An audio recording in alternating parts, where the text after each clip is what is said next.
mis manos al cielo. Yo sé que responderás. Tu voz, solo anhelo escuchar tu voz. No confío en mis sentimientos, solo confío en ti, Señor.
Personas, lugares y mentes. Permítame hoy hablar de algunos personajes de la Biblia, de algunos lugares y el tipo de mente que tenían en ese momento. Y quiero comenzar con una frase que un sabio usa mucho. Y la frase es: el tiempo de prueba revela tu corazón. Toda prueba que estás pasando, lo que va a revelar va a ser lo que hay en tu corazón. Qué tremendo, ¿no? La Biblia nos dice en Deuteronomio 8:2: y te acordarás de todo el camino por donde te ha traído Jehová tu Dios estos 40 años en el desierto, para afligirte, para probarte, para saber lo que había en tu corazón, si habías de guardar o no sus mandamientos. Dice que las pruebas son para que Dios conociera el corazón de la gente. Lo que hace la prueba es que revela lo que hay en nuestro corazón. Lo que hace la prueba revela todo lo que existe en nuestro corazón. Y como tú actúas en medio de la prueba, eso es lo que está en tu corazón. Eso es lo que está lleno tu corazón. Por eso es importante que nosotros tengamos una llenura fuerte del Espíritu Santo en nuestra vida. Hay otro punto que voy a decir, y este punto es: renueva tu mente.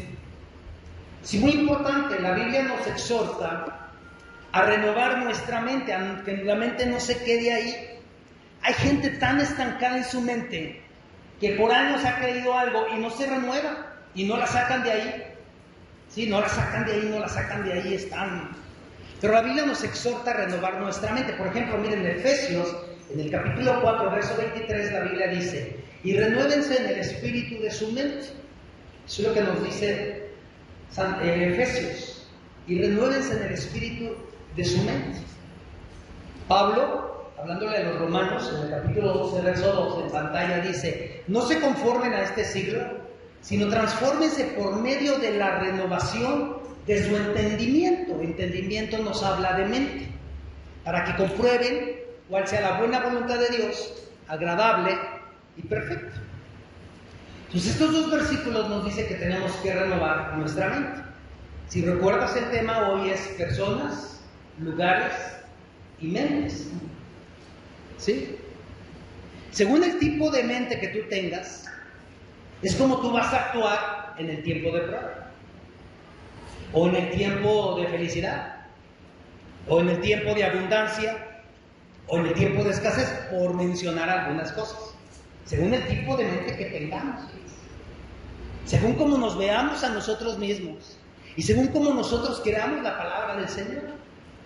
Repito, el tema de hoy es personas, lugares y mentes. Hay gente, le comentaba a Sara en estos días, que dice: ay, es que si yo hubiera nacido en otro país, si hubiera nacido por lo menos aquí del otro lado del río, allá en Estados Unidos, mi vida fuera tan diferente. No, sería igual, nada más que gastarías en dólares, pero sería igual. No se trata del lugar, se trata de tu mente y del tipo de persona que seas. ¿Están aquí, hermanos? Ay, es que si nosotros fuéramos una iglesia más grande. No es el lugar, es la clase de cristiano que eres. Amén. Vamos a ver algunos ejemplos para que entendamos sobre personas, lugares y mentes. Número 1, Adán. Adán en el Edén. ¿Qué hizo Adán en el Edén? Pecó. ¿Qué era el Edén? Un lugar perfecto, con una relación perfecta, una comunión con Dios perfecta. ¿Y qué hizo Adán? Pecó. Ya no necesitas estar en un Edén para decir: si yo me dieran la oportunidad de Adán, yo no me comería la fruta, pero a lo mejor desobedecerías en otra área.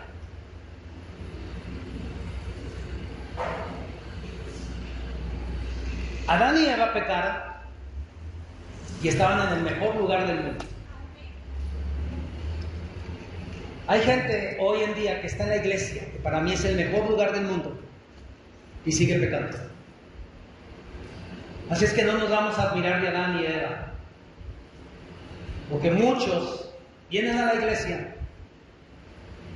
Es más, fíjate, me atrevo a decir que muchos sirven en la iglesia y están viviendo en pecado.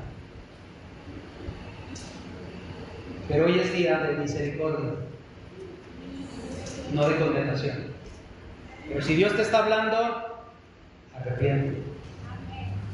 La Biblia dice en Génesis capítulo 3, versículos 6 y 7: y vio la mujer que el árbol era bueno para comer y que era agradable a los ojos y árbol codiciable para alcanzar la sabiduría, y tomó de su fruto y comió, y también dio a su marido, el cual comió así como ella. Entonces fueron abiertos los ojos de ambos y conocieron que estaban desnudos. Entonces cosieron hojas de higuera y se hicieron delantales.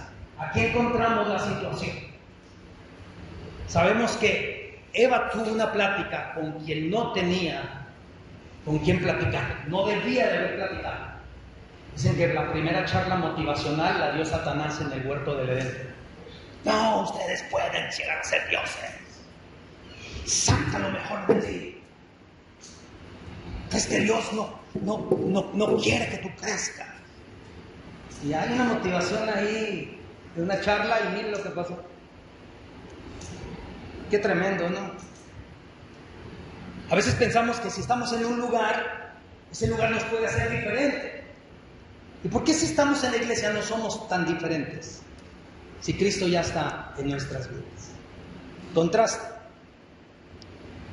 Jesucristo en el desierto obedeció. No estaba en el Edén.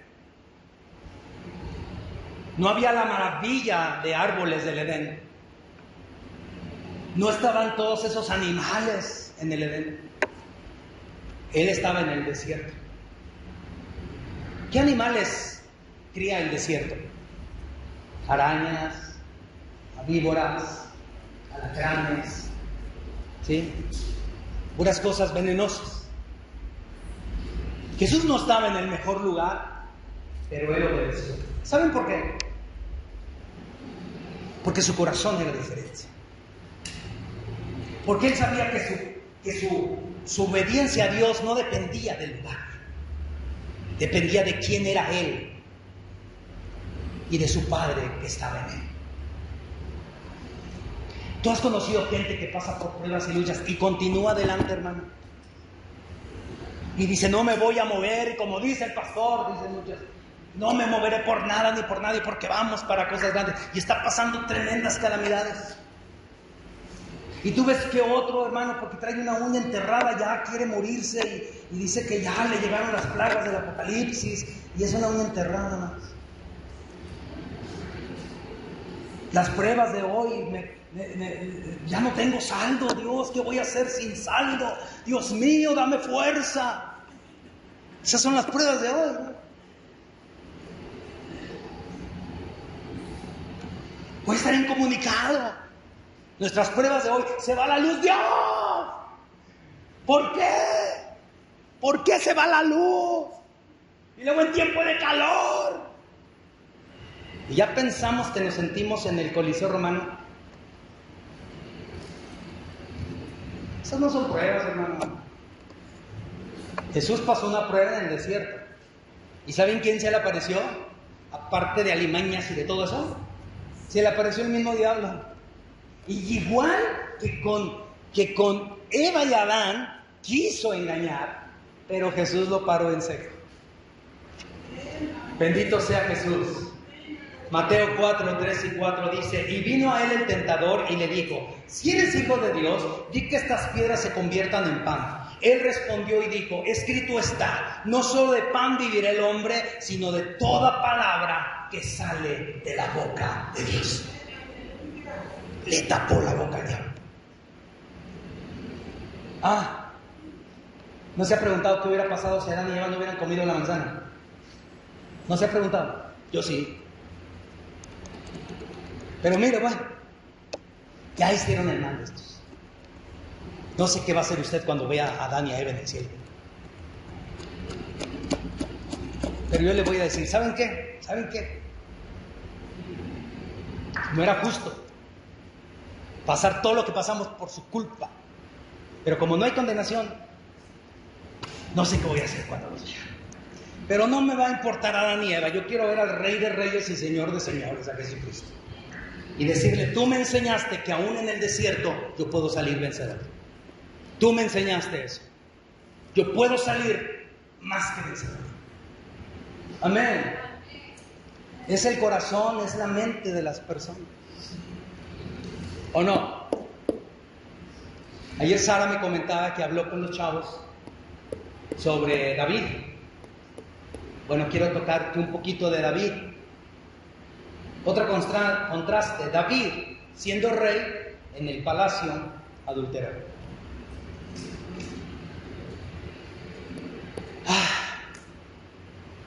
¿Se le subiría la autoridad a la cabeza? No, hermano, no se le subió la autoridad a la cabeza. Se le subió la flojera. Acuérdense que él tenía que ir a la guerra y no quiso ir. Y se levantó pasada la tarde. ¿Y qué pasó? Cayó en adulterio. Cayó en adulterio y estaba en el palacio. Si yo tuviera todo el dinero del mundo, yo sería bien diferente. No. Serías igual de pecador, pero rico. Así de fácil, así de sencillo. Dice la Escritura en 2 de Samuel 11, 2 al 4. Y sucedió un día al caer la tarde que se levantó David de su lecho y se paseaba sobre el terrado de la casa real, y vio desde del terrado a una mujer que se estaba bañando, la cual era muy hermosa. Envió David a preguntar por aquella mujer y le dijeron: aquella es Betsabé, hija de Eliam, mujer de Urías Heteo. Y envió David mensajeros y la tomó y vino a él, y él durmió con ella. Luego se purificó de su inmundicia y se volvió a su casa. ¿Sí? Aquí no pasó nada. No, sí pasó. Y aunque él quiso que no se diera cuenta, alguien lo estaba mirando. Oye, qué tremendo David, se le olvidó que Dios lo mira todo. ¿A poco no es de decir, ay, David? Pero bueno, ¿qué hablamos de David? ¿Cómo estamos nosotros, hermano? Sabemos que Dios nos está mirando y, hermano, pecamos y nos vale chetos toda la vida espiritual. Echamos por la borda todo. Cuidado, hermano.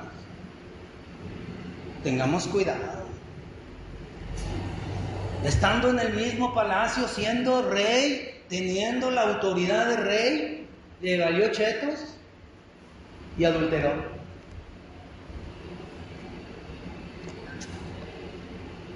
Qué tremendo. Contraste. José, aquel soñador, siendo esclavo en la cárcel, obedeció.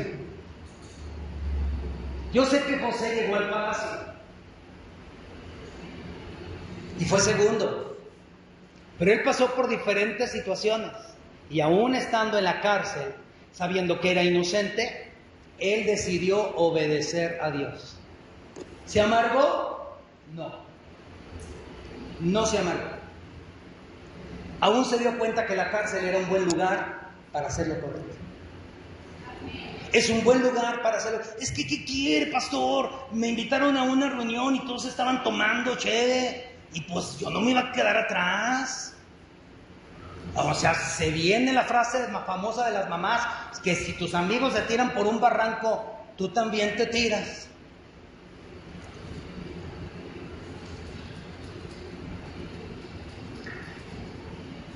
Es que si tomaba agua me iban a ver raro. Pues ¿qué importa? ¿Te duele más el qué dirán que el qué dirá él?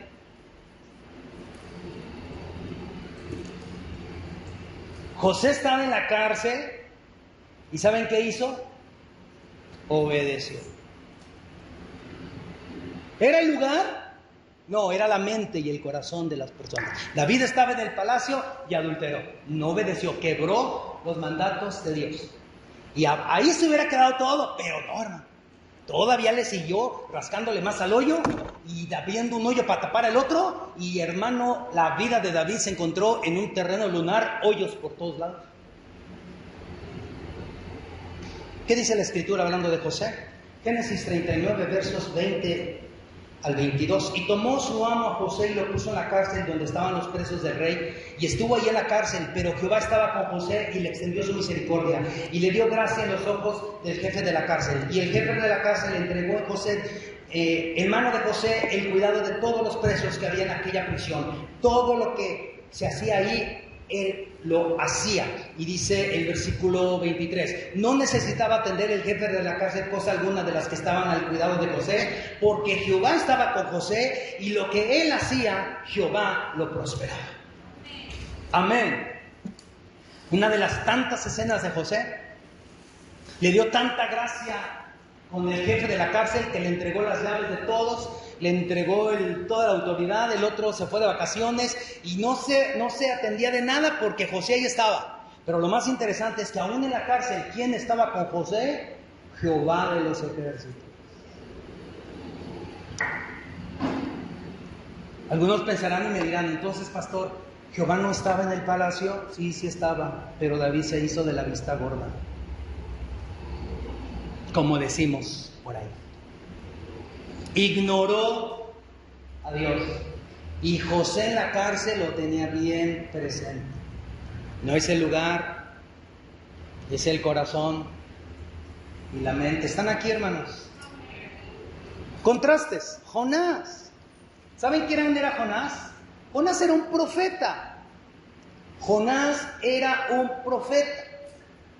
Ok, gracias. Jonás era un profeta y huyó de la presencia de Dios. A ver, pastor, ¿qué es un profeta? Uno que ve lo que otros no ven, uno que escucha lo que otros no escuchan y uno que habla lo que otros no hablan. Es un ungido de Dios. Y encontramos a Jonás en su libro huyendo de la presencia de Dios. Usted imagínese un pastor huyendo de la presencia de Dios. Imagínense un líder de alabanza huyendo de la presencia. Una líder. Y más, imagínense un cristiano huyendo de la presencia de Dios. Algo ilógico. No decimos nosotros, no puede ser, Jonás se le ocurre huir de la presencia de Dios. ¿Y a poco tú y yo no hemos querido huir de la presencia de Dios? Y que Dios se haga de la vista gorda. Y decirle, Dios, ¿no puedes dar una pausa? Y que no escribas en tu libro hoy lo que voy a hacer. Todo está escrito. Jonás, siendo un profeta, huyó de la presencia de Dios. En Jonás 1, versos del 1 al 3, dice: vino palabra de Jehová a Jonás, hijo de Amitai, diciendo: levántate y ve a Nínive, aquella gran ciudad, y pregona contra ella, porque ha subido su maldad delante de mí. Y Jonás se levantó para huir de la presencia de Jehová a Tarsis, y descendió a Jope, y halló una nave que partía para Tarsis, y pagando su pasaje, entró en ella para irse con ellos a Tarsis, lejos de la presencia de Jehová. Pues con esos profetas. Pastor, pues si ese es el profeta de Dios. Pero así estamos, hermano. Dios nos da un llamado y decimos: ay, no, ya Dios me está moviendo la nube para otra iglesia. Estás huyendo al llamado de Dios. Jonás huyó. ¿Sí? No seas un Jonás, hermano. ¿Qué mejor lugar que la presencia de Dios? ¿Se acuerdan aquella predicación que dimos, bendita misericordia? Prefiero caer en las manos de Dios, porque mucha es su misericordia. ¿Qué mejor lugar que la presencia del Señor? Y encontramos a Jonás, que huyó de la presencia y se fue, pagó un boleto en barco para irse lejos.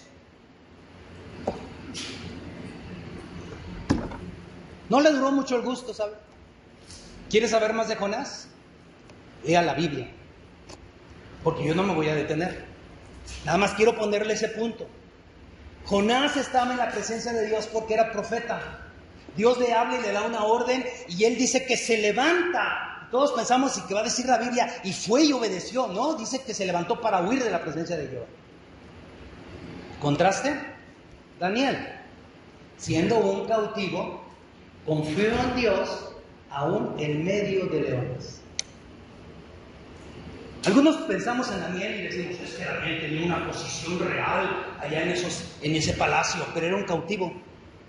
Si ustedes recuerdan, cuando empieza el libro, aquel rey trae a muchos muchachos cautivos. Él era un cautivo, viviendo en un lugar diferente, con costumbres diferentes, con dioses diferentes, con costumbres de comidas diferentes, pero él decidió no contaminarse para no desobedecer a Dios. Y ahora lo encontramos ya siendo grande y confiando en Dios. ¿Recuerdan? Había un decreto que nadie podía orar a otro Dios, sino solamente al rey, porque le decían Dios. Pero Daniel ese día abrió las puertas, abrió las ventanas, y como lo hacía en la mañana, en la tarde y en la noche, oró a Dios. Fue tomado y echado en el foso de los leones. Dice la palabra así, en Daniel capítulo 6, versos 16 y versículo 22. Entonces el rey mandó y trajeron a Daniel y lo echaron en el foso de los leones. Y el rey dijo a Daniel: el Dios tuyo a quien tú continuamente sirves, él te libre. Verso 22. Daniel después le contesta al rey y le dice: mi Dios envió su ángel, el cual cerró la boca de los leones para que no me hiciesen daño, porque ante él fui hallado inocente, y aún delante de ti, oh rey, yo no he hecho nada malo. El que nada debe, nada teme, pero el impío huye sin que nadie lo persiga. Sin que nadie lo ande persiguiendo, el impío se va.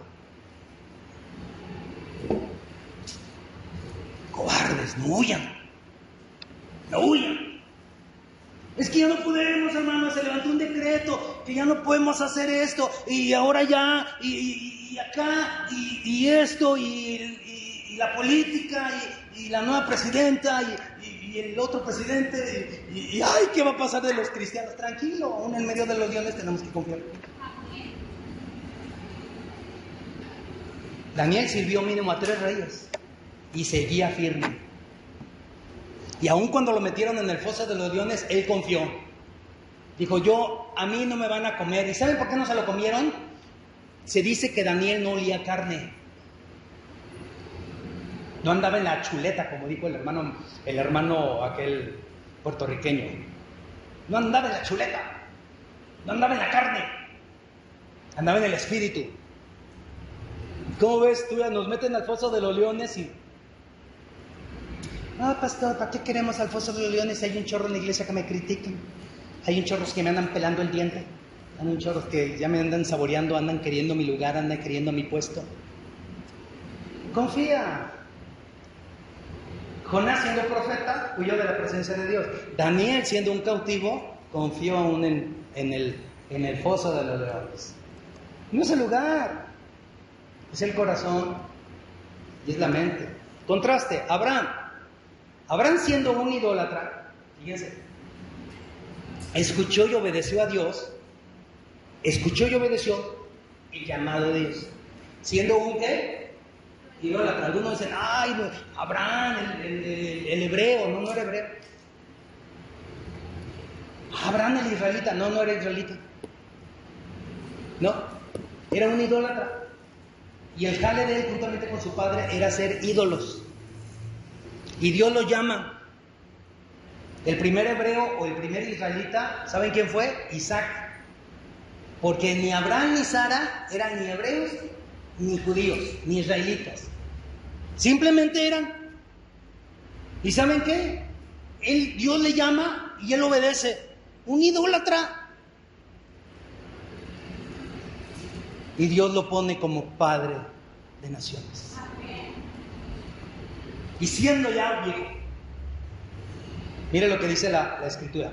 Génesis 12, 1 y verso 4. Pero Jehová había dicho a Abraham, vete de tu tierra y de tu parentela y de la casa de tu padre a la tierra que te mostraré. Verso 4. Y se fue Abraham como Jehová le dijo, y Lot fue con él. Y era Abraham de edad de 75 años cuando salió de Harán.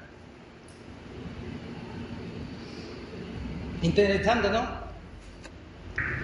Le dice Dios a Jonás, regreso con Jonás, ve a Nínive. Y dice que se levantó Jonás y huyó. Ahora le dice a un idólatra, ven, sal de tu tierra. Y dice que Abraham se levantó como Jehová le dijo y salió de esa tierra.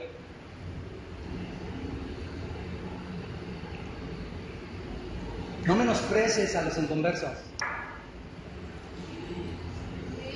Dios puede hacer algo en las vidas de todos. Fíjate, Dios escoge personas sin ningún futuro humano para hacer algo grande. Qué tremendo, hermano. Contraste de un profeta, contraste de... Bueno, vamos a ver otro contraste. Un hombre tremendo, fuertote. Sansón, siendo nazareo, desobedeció la ley de Dios. Nazareo. Fíjense que Sansón fue puesto por Dios y nació por Dios en una manera profética, porque fue anunciado su nacimiento, y se iba a levantar como juez de Israel para salvar al pueblo de Israel. Y el ángel anuncia a sus padres y les dicen, el niño que nacerá será nazareo todos los días de su vida. ¿Qué es un nazareo? Es una persona apartada para Dios todos los días de su vida. Por lo cual su cabello no tenía que ser cortado, no tenía que rasurarse, no tenía que andar tocando ni muertos, no tenía que ser nada inmundo. Jesús era un nazareo y él obedeció las cosas de Dios. Pero Sansón, siendo un nazareo apartado de Dios, desobedeció la ley de Dios.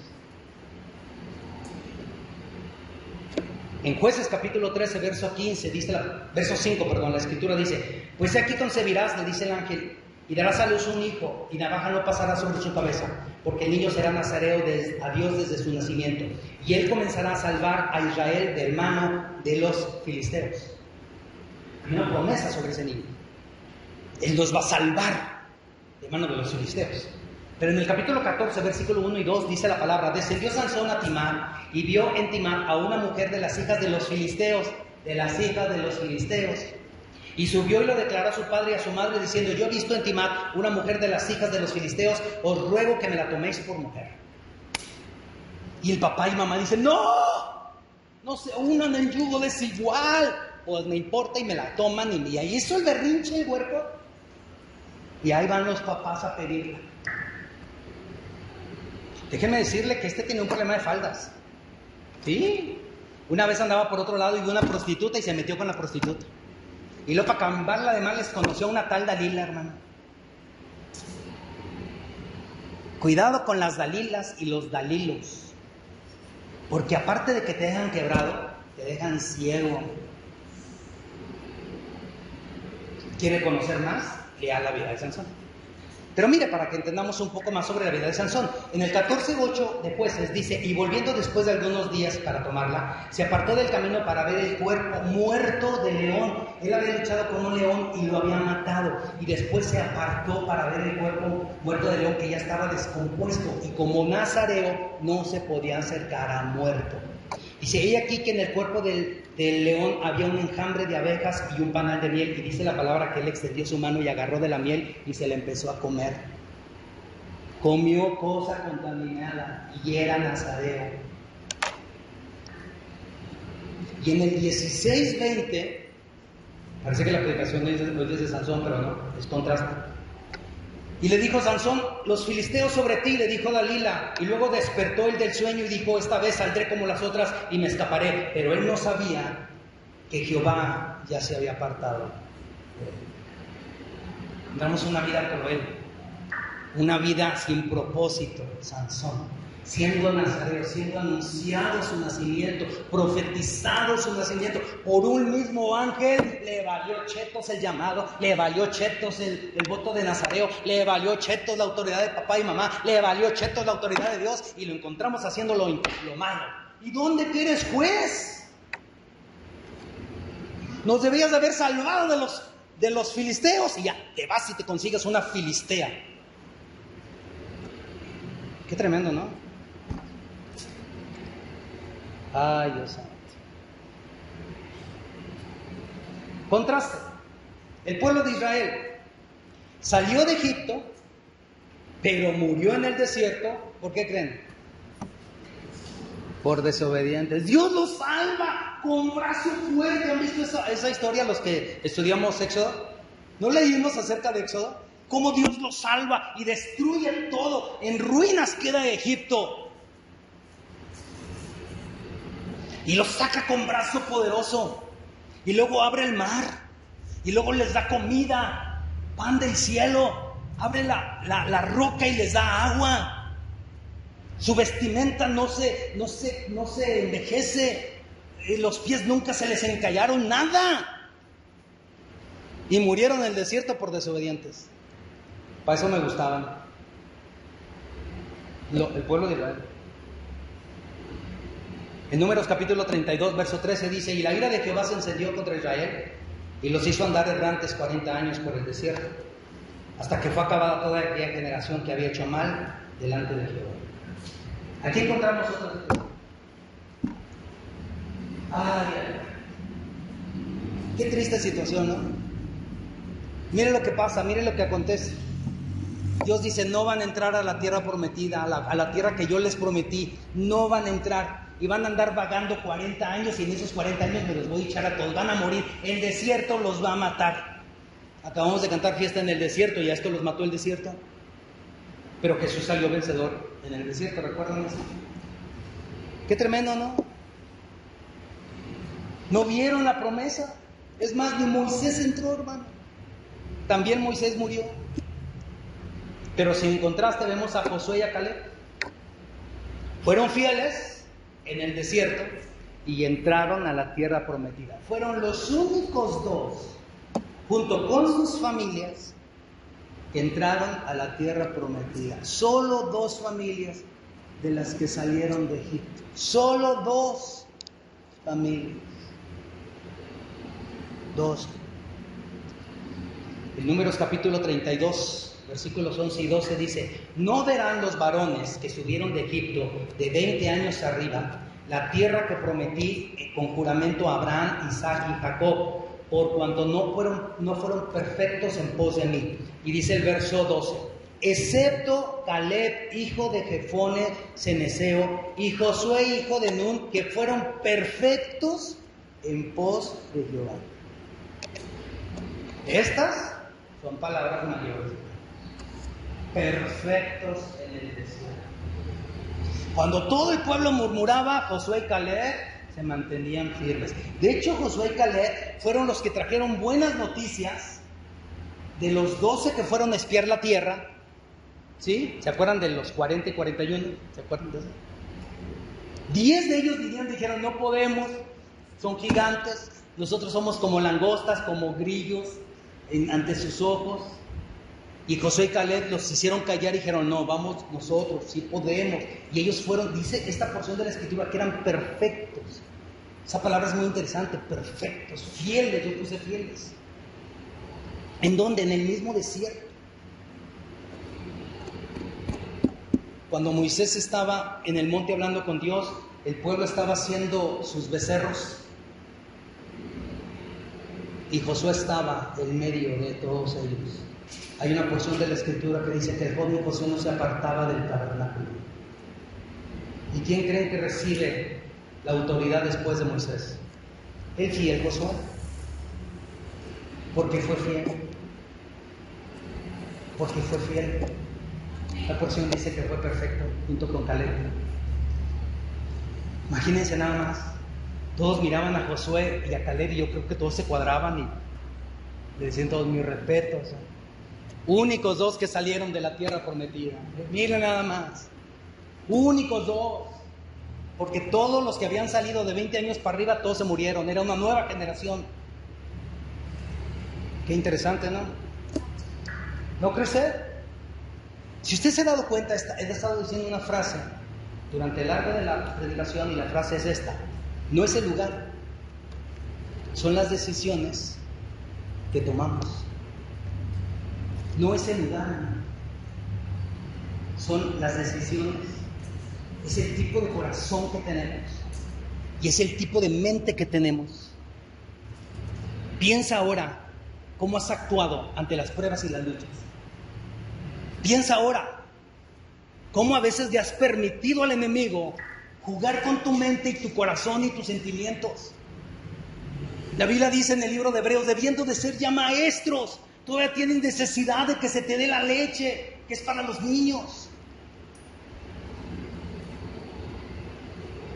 Checa por tu mentalidad y por tu necio corazón. Se reveló lo que hay en tu corazón. Pero no es el lugar, son las decisiones que tomamos. La Biblia dice en Proverbios capítulo 3, versículos 5 al 7, en la versión Palabra de Dios para Todos, dice así: confía en el Señor totalmente, no en tu propia sabiduría. Ten en cuenta a Dios en todo lo que hagas, y Él te ayudará a vivir correctamente. No te creas más sabio que los demás. Respeta al Señor y aléjate del mal. Amén.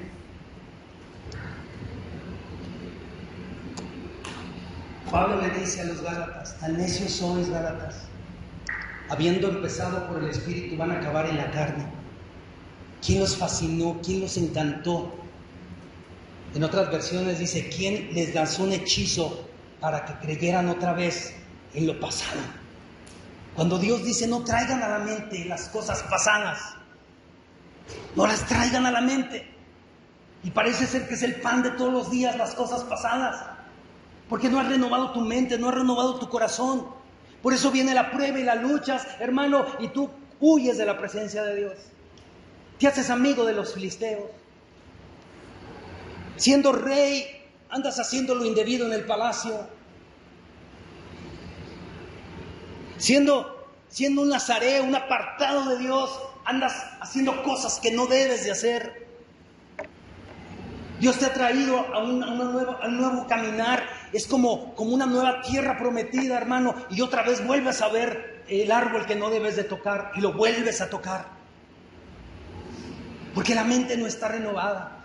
Porque el corazón no está renovado. Y a veces vemos personas saliendo en victoria y decimos, ¿cómo él pudo salir en victoria? Yo me doy cuenta que Dios sí tiene favoritos. Porque a él sí le ayuda, a ella sí le ayuda. No es que Dios tenga hijos favoritos. Es que la Biblia nos enseña que el justo siempre le va a ir bien. Y a los necios no. Hemos actuado neciamente. Hemos actuado locamente. Y a veces se nos ha subido el lugar a la mente y al corazón.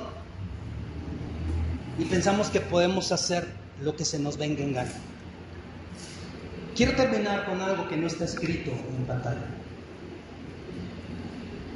La Biblia dice que hubo un hombre que le debía mucho dinero a su señor.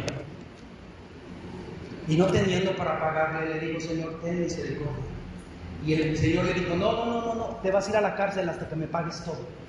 Pero aquel empezó a clamar y a llorarle, y decirle, ten misericordia, por favor, mira, yo te lo voy a pagar. Y dice la Biblia que el hombre movido a misericordia le dijo, ¿sabes qué? Te perdono la deuda.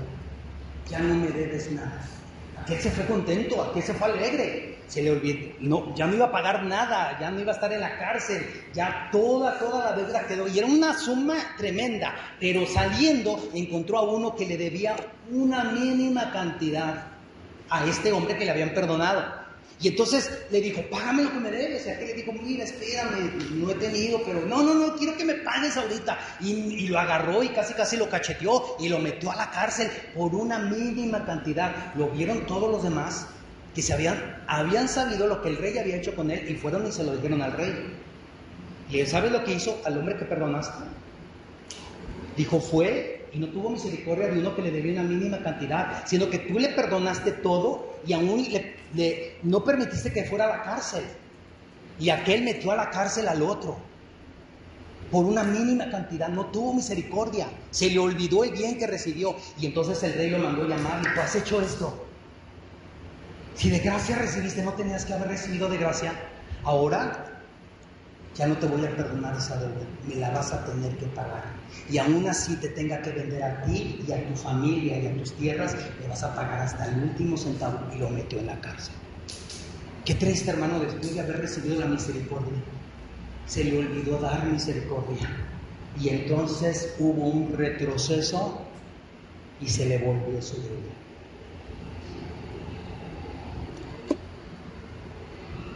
Personas, lugares,